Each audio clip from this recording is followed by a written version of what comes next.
अस्सलामु अलैकुम रहमतुल्लाहि व बरकातुहू। अल्हम्दुलिल्लाहि रब्बिल आलमीन वस्सलातु वस्सलामु अला सय्यिदिल मुरसलीन अम्मा बाद। क़ाल अल्लाहु तबारक व तआला फ़ी किताबिहिल अज़ीज़ अऊज़ु बिल्लाहि मिनश शैतानिर रजीम बिस्मिल्लाहिर रहमानिर रहीम। क़ुल हल यस्तविल लज़ीना यअलमून वल्लज़ीना ला यअलमून सदक़ल्लाहुल अज़ीम।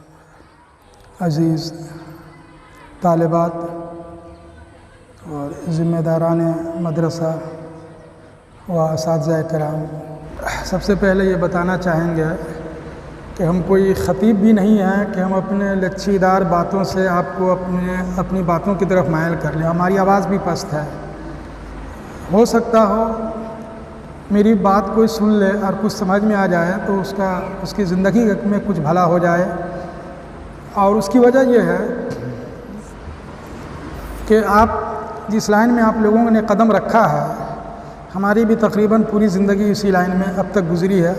आगे अल्लाह को बेहतर मालूम है। हम एक मुख्तसर सी तमहीद रखना चाहेंगे आपके सामने कि इल्म की अहमियत और ज़रूरत और वक्त का सही इस्तेमाल। आप तालीम व ताल्लुम के मैदान में जब किसी किताब का मुताला करेंगी तो आपको पता चलेगा दुनिया की तारीख़ में मुसलमानों ने सबसे पहले तालीम व ताल्लुम के मैदान में कदम रखा और दीनी तालीम भी हासिल की और दुनियावी तालीम भी हासिल की, और दोनों दीनी और असरी यानी दुनियावी दोनों तालीमों में महारत पैदा की।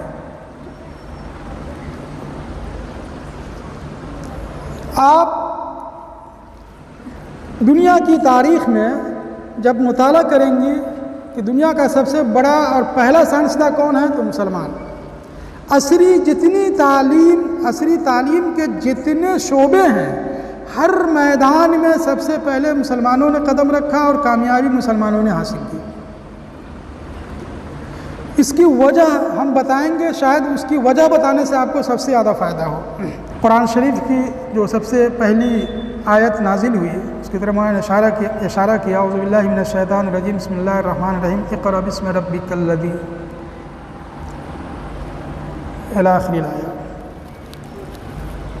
मुसलमानों के हर मैदानों में कामयाबी की वजह क्या थी उसको जानने की कोशिश कीजिए। उसकी वजह ये थी कि मुसलमानों ने जो भी तालीम हासिल की, चाहे वो दुनिया की तालीम हो या दीन की तालीम हो, उनका कनेक्शन अल्लाह ताला की ज़ात से था। इसीलिए मुसलमानों ने हर मैदान में कामयाबी हासिल की। साइंस के मैदान में कामयाबी हासिल की, टेक्नोलॉजी के मैदान में, और जो कदीम ज़माने में जो तालीम राइज थी सब में महारत पैदा की। क्योंकि हम अपनी तारीख़ डिटेल में नहीं बता पाएंगे, वक्त कम है, कुछ दूसरी बातें करनी है। फिर धीरे धीरे मुसलमानों का ताल्लुक़ और रिश्ता अल्लाह की ज़ात से कुरान शरीफ की उस आयत की रोशनी में कमज़ोर होता चला गया। जो बीच की सदियाँ आई है उसमें इनका रिश्ता अल्लाह ताला से कमज़ोर होता चला गया।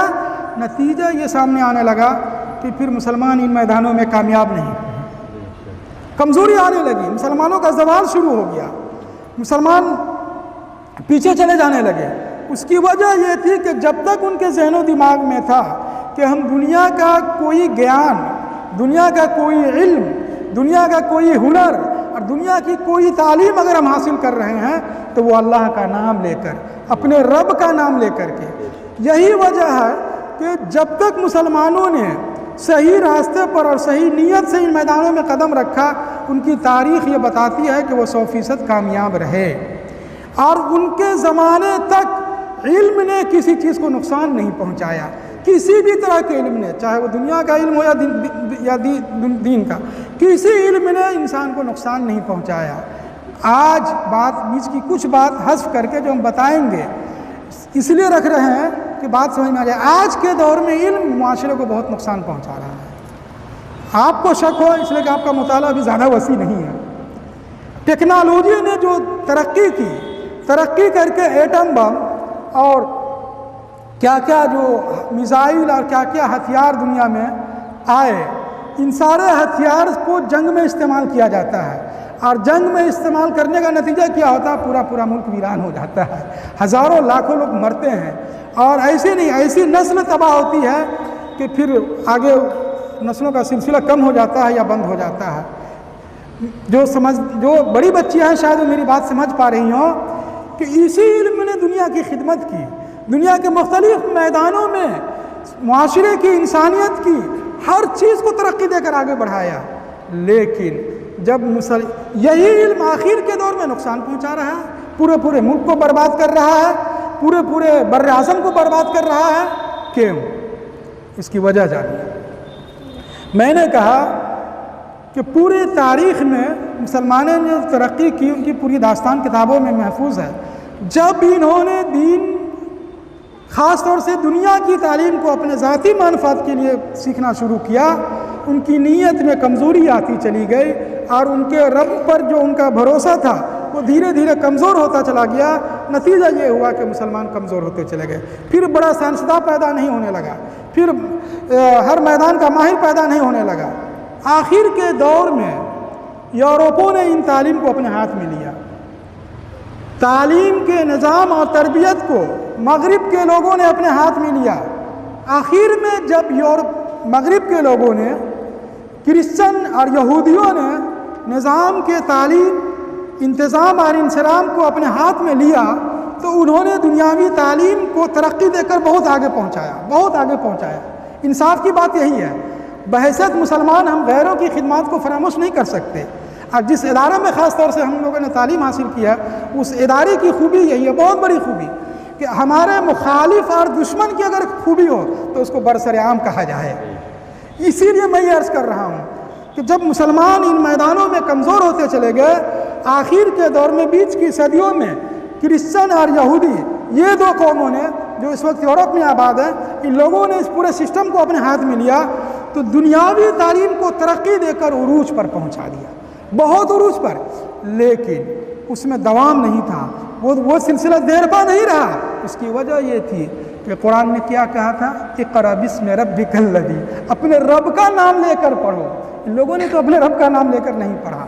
मुसलमानों की कामयाबी की वजह यही थी हर मैदानों में कि उन्होंने अपने रब का नाम लेकर हर चीज़ का आगाज़ किया, शुरुआत की, इसीलिए वो हर चीज़ में कामयाब रहे। यूरोप ने भी अनथक मेहनत और कोशिश करके, और इस कौम में एक और दूसरी खूबी ये है कि ये कौम बहुत मेहनती है। अपने यहाँ सरकारी दफातर में 6 घंटा, 7 घंटा, 8 घंटा ड्यूटी है। आज भी यूरोप के ममालिक में 14 घंटा, 16 घंटा ड्यूटी है, और वो लोग इतनी ड्यूटी के बाद और ज़्यादा मेहनत करते हैं। और हमारी कौम मुसलमान इस वक्त बहुत काहिल हो चुकी है।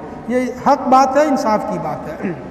तो वो लोग जब दुनियावी तालीम को तरक्की देकर बहुत ऊपर तक पहुँचाया, लेकिन चूँकि उन लोगों ने अपने रब का नाम लेकर शुरू नहीं किया था, इसलिए उनको वो उरूज हासिल नहीं हुआ, वो बुलंदी हासिल नहीं हुई। और नतीजा ये हुआ कि जिस इल्म को हासिल करके मुसलमानों ने दुनिया को तरक्की दी, पूरी इंसानियत, इंसानी बरादरी को तरक्की दी, उसी इल्म को हासिल करके यूरोप ने खूब तरक्की की, लेकिन पूरी इंसानियत को तबाह बर्बाद कर दिया। ये एक तारीख़ है और ये एक हकीकत है जो हम आपके सामने लाना चाहते हैं। तो हम सबसे पहले अल्लाह का शुक्र अदा करते हैं इस बात पर कि आपकी जो तालीम है वो दीनी तालीम है। इंशाअल्लाह आप में से बाज़ को अल्लाह ताला ये सिलसिला आगे बढ़ा करके असली तालीम की भी तौफीक देगा। अब बल्कि मैं तो तरगीब दिलाऊँगा, जो सिर्फ दीन की तालीम हासिल करे, वो मेरे नज़दीक ज़ाती तौर पर, मैं मुफ्ती नहीं हूँ कि फतवा दे रहा हूँ, मैं ज़ाती तौर पर कह रहा हूँ, सिर्फ दीन की तालीम आज के दौर में मुसलमानों के लिए काफ़ी नहीं है। बहुत हिंदुस्तान के अंदर बाहर देखने के बाद, बहुत सा मुताला करने के बाद, बड़े लोगों की ज़ियारत और मुलाकात और गुफ्तगू के बाद इस नतीजे पर पहुँचा कि आज मुसलमान कौम को ख़ास तौर से दीनी तालीम में महारत के बाद दुनियावी तालीमों में कदम रखने की सख्त ज़रूरत है। आज अगर मुसलमान बड़ा साइंसदान होगा, आज अगर मुसलमान बड़ा टेक्नोलॉजी का माहिर होगा, तो वो अच्छा काम करेगा। वो दुनिया को बर्बाद नहीं करेगा, वो दुनिया को आबाद करेगा, वो इंसानियत को जीना सिखाएगा, वो मुआशरे को एक बेहतरीन कल्चर देगा और मुआशरे को एक सही रुख देकर उनको तरक्की देगा। इसलिए कि दूसरों के हाथों में निज़ाम, तालीम के निज़ाम को जाने की वजह से बहुत बड़ा खसारा हुआ है, ये उनको भी मालूम है।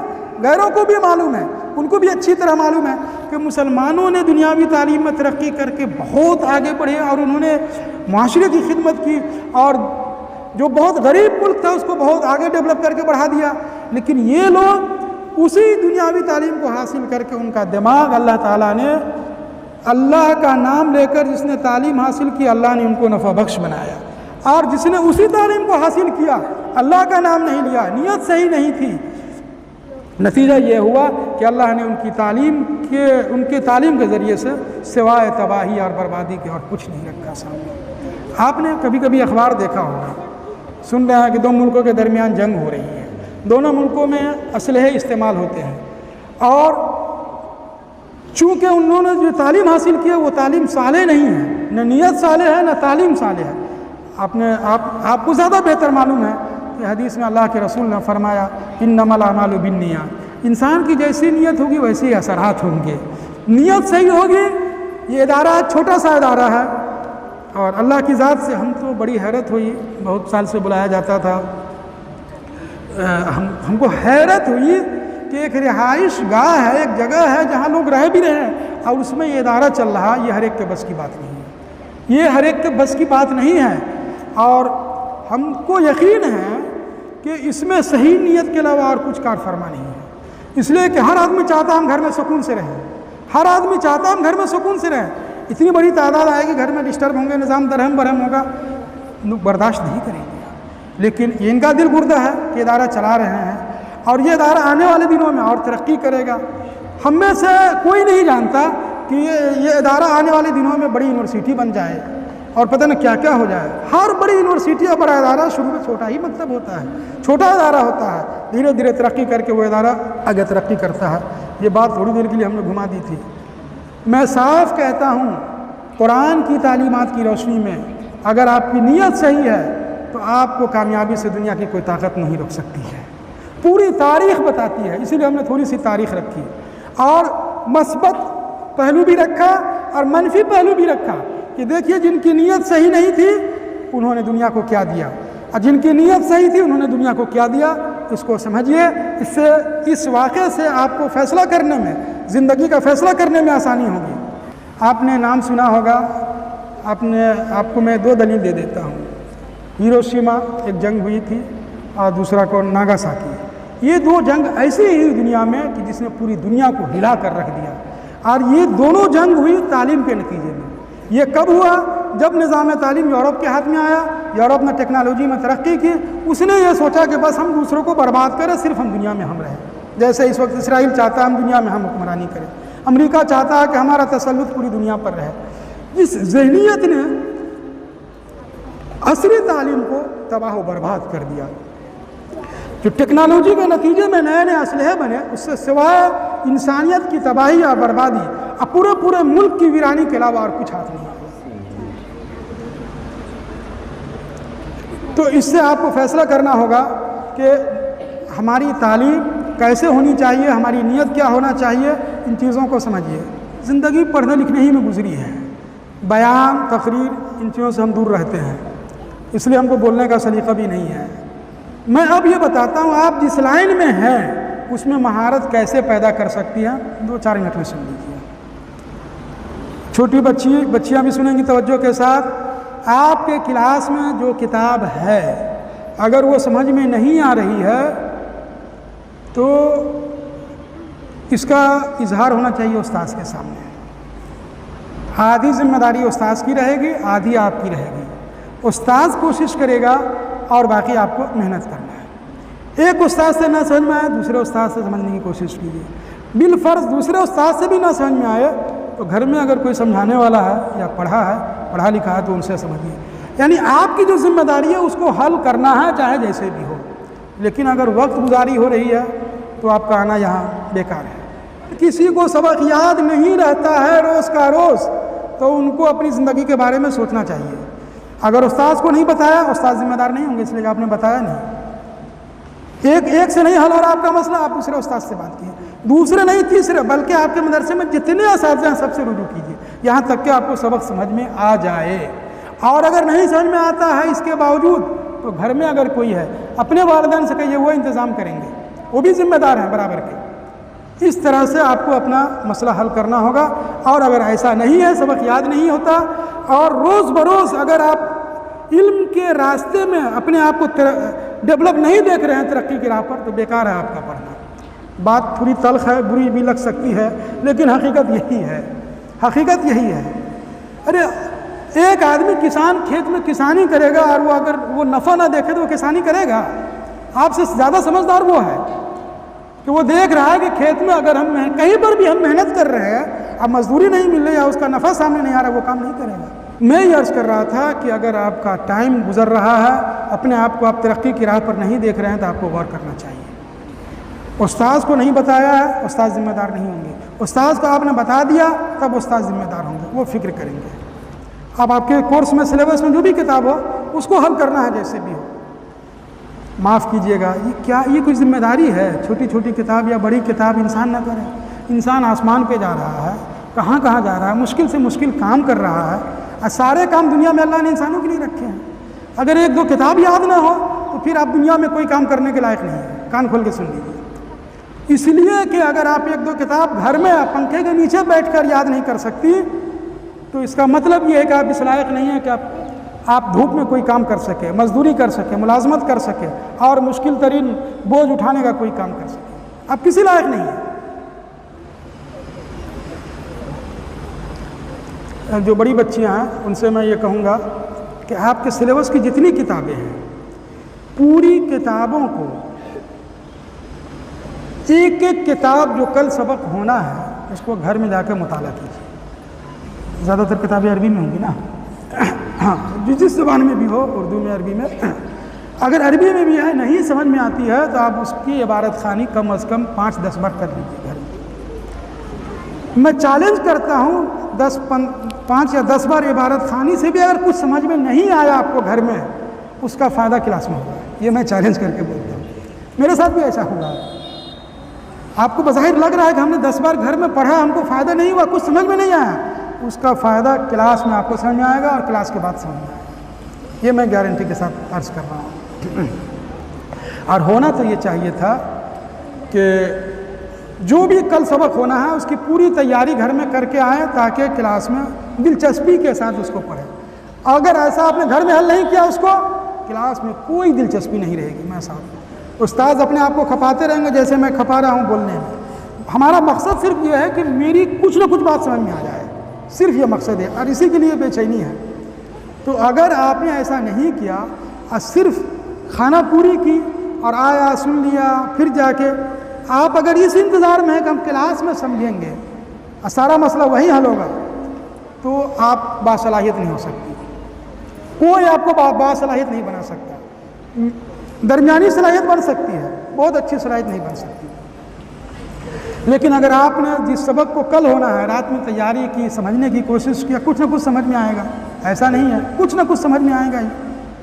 और फिर आपने क्लास में समझा, क्लास में आपको बेचैनी रहेगी कि हमको ये दूसरी तीसरी लाइन नहीं समझ में आई थी घर पर। आपको क्लास में शिद्दत से इंतज़ार रहेगा कि यहाँ पर उस्ताद क्या बताते हैं, हमको समझ में नहीं आया था। ये है दिलचस्पी। लेकिन अगर आपने मुताला ही नहीं किया घर में, तो यहाँ की पूरी इबारत वैसे ही है, बिल्कुल कोई दिलचस्पी नहीं रहेगी। कहीं समझ में आया, कहीं नहीं समझ में आया, इससे आपका नुकसान होगा। तो ख़ास तौर से जो अपनी सलाहियत को बनाना चाहती हैं, उनको ये काम करना होगा। इसी के साथ साथ आज का दौर है कलम का दौर। कलम यानी कलम की ताकत से भी आप माशरे की, इंसानियत की खिदमत कर सकती हैं। आपने एक मजमून लिखा, कई हज़ार लोगों ने पढ़ा, कई हज़ार लोगों में से कई सौ लोगों को समझ में आया, उनकी ज़िंदगी बदल गई। ये आपके लिए बेहतरीन सदका जा रहा है। हाँ, तो दो चीज़ है। एक तो किताब को समझने पर पूरी तवज्जो होनी चाहिए। सबसे पहली फुर्सत में किताब को समझने पर पूरी तवज्जो होनी चाहिए। बल्कि हम तो ये कहेंगे कि जब तक कोई किताब समझ में ना आ जाए ठीक से, खाने का की तरफ दिल मैलान नहीं होना चाहिए। मैं ये अर्ज़ करना चाहता हूँ कि इंसान जो भी काम करे 100% उसका हक़ अदा करके करे, तब ठीक है। वरना तो हम समझते हैं कि कुछ दिन के बाद ये भी तंग आ करके सोचेंगे, अरे ये सब टाइम पास हो रहा है, और अल्लाह ना करे ऐसा हो। मैं यकीन के साथ कहता हूँ, और इसमें आपके लिए बुशरा है, खुशखबरी है कि कुछ तादाद ऐसी होगी जो 100% अपने मकसद हयात में, अपने ज़िंदगी के मकसद को पूरा करने में कामयाब होगी। ये तो मैं ज़मानत के साथ कहता हूँ, कुछ तादाद ऐसी ज़रूर होगी, असातिज़ा बखूबी वाकिफ़ होंगे। और यही तादाद मदरसे की नेकनामी और शोहरत का सबब बनेगी। एक मदरसे का एक बच्चा या एक मदरसे की एक बच्ची आने वाले दिनों में किसी बड़े ओहदे पर चली जाती है, वही बच्ची उस मदरसे के लिए काबिल फ़ख्र होती है। एक बच्ची काफ़ी है उस मदरसे की शोहरत के लिए, उस इदारत की शोहरत के लिए एक बच्ची काफ़ी है कि स्टूडेंट काफ़ी है।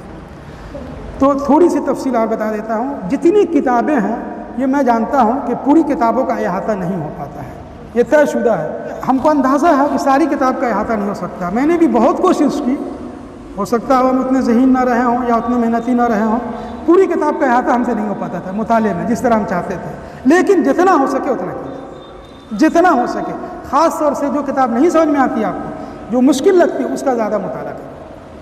अरे हमने नदवे में जब पढ़ाना शुरू किया, एक किताब को पढ़ाने के लिए हमको आज भी अच्छी तरह याद है 6 घंटा मुताला करता था। चूँकि हमारा तखस्सुस अदब नहीं है, हमारा इस्लामियात है, हदीस हमारा तखस्सुस है, उसूल हदीस है। और नदवे में ऑल राउंडर बनाया जाता है हर टीचर को, तो वहाँ सर्फ की किताब भी दी गई, नहू की भी दी गई और अदब की भी दे दी गई, मुख्तरात अव्वल सानी वगैरह, सानी पहले दी गई। तो उस वक्त हम उस किताब के मुताले के लिए 6-6 घंटा मुताला करते थे शुरू में। लेकिन एक 9-10 साल पढ़ाया हमने मुख्तरात सानी, उसके बाद किताब ज़बानी याद हो गई। मैं मौलाना दोबारा आऊँगा तो मैं एक टेस्ट भी लूँगा बच्चे। हाँ ज़रूर, मैं हर क्लास के एक किताब का टेस्ट लेने की मैं कोशिश करूँगा इंशाअल्लाह दोबारा की ज़ियारत में। तो आप अपने आप को अभी से तैयार करके रखें ताकि मदरसा अच्छा तासुर हमको मिले।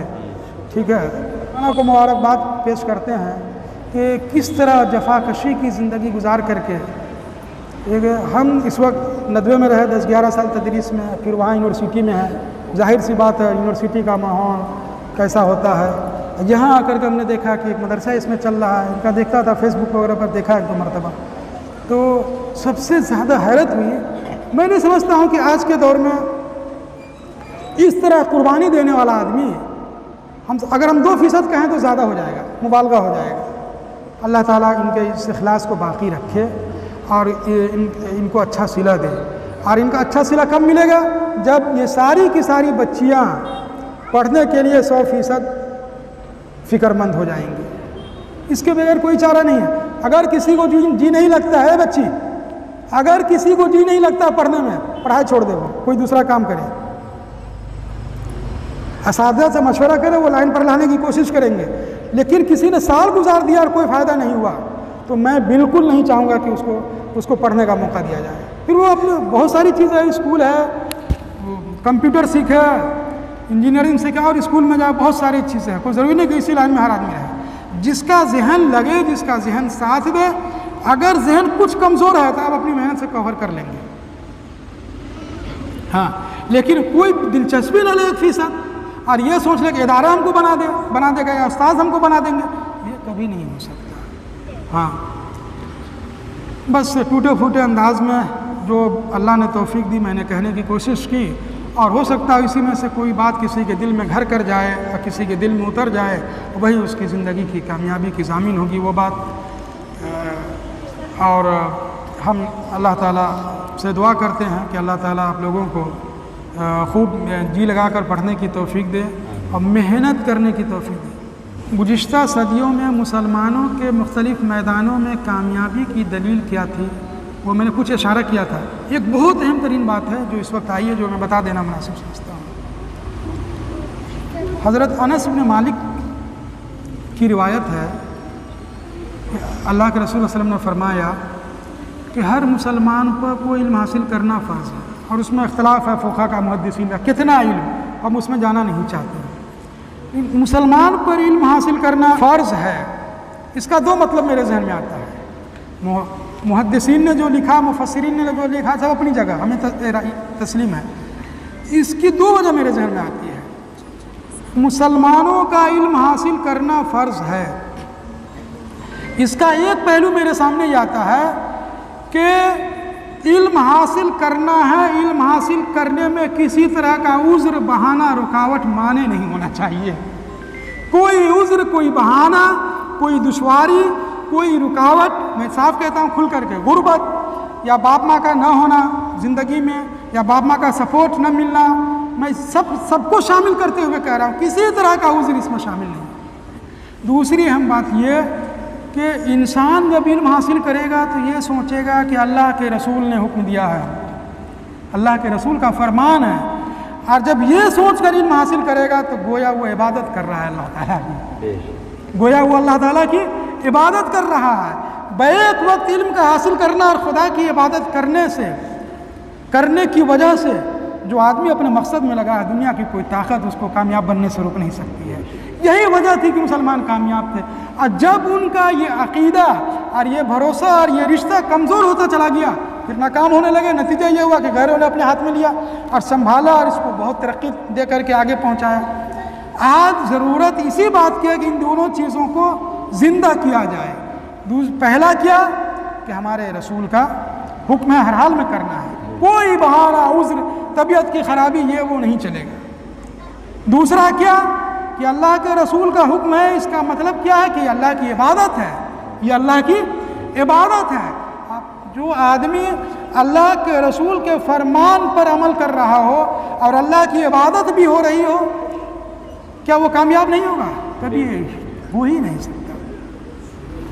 कुछ बातें जहन में थी, मैंने आपके सामने रखने की कोशिश की। अल्लाह ताला हम सबको अमल करने की तौफीक अता फरमाए और ज़्यादा से ज़्यादा पढ़ने लिखने की तौफीक अता फरमाए अमानत के साथ। अगर आपने ये सोच लिया कि हम किताब लेकर बैठे हुए हैं, उस्ताद समझ लेंगे, नहीं, अल्लाह भी देख रहा है। अगर हम धोखा दे रहे हैं अपने उस्ताद पे, घर वाले को, अल्लाह ताला देख रहा है। लेकिन जब आप अमानत समझ के इस काम को करेंगी और आपको ये मालूम होगा अल्लाह के रसूल का हुक्म है, अल्लाह भी हमको देख रहा है, उस्ताद को हम कैसे धोखा देंगे? जो इल्म हासिल कर रहे हैं उसमें उस्ताद को धोखा दें, माँ बाप को धोखा दें। अगर ये पूरी अमानत या दयानतदारी के साथ ये काम करेंगे, इंशाअल्लाह हम आपको ज़मानत देते हैं कि आपकी ज़िंदगी की कामयाबी आपके हाथ में है। अल्लाह ताला हम सबको इन बातों को समझ कर अमल करने की तौफीक अता फरमाए। और हमारी दुआ है कि अल्लाह ताला इस इदारे के साथ जो भी वसाइल हैं, अल्लाह ताला वसाइल की कमी है, अल्लाह ताला इन वसाइल की कमी को दूर करे और हर तरफ से अल्लाह ताला इस इदारे का ताउन फरमाए, हर लाइन से, हर तरफ से। ये हमारी दिली दुआ है। अल्लाह ताला मज़ीद दुआ करते रहने की तौफीक अता फरमाए।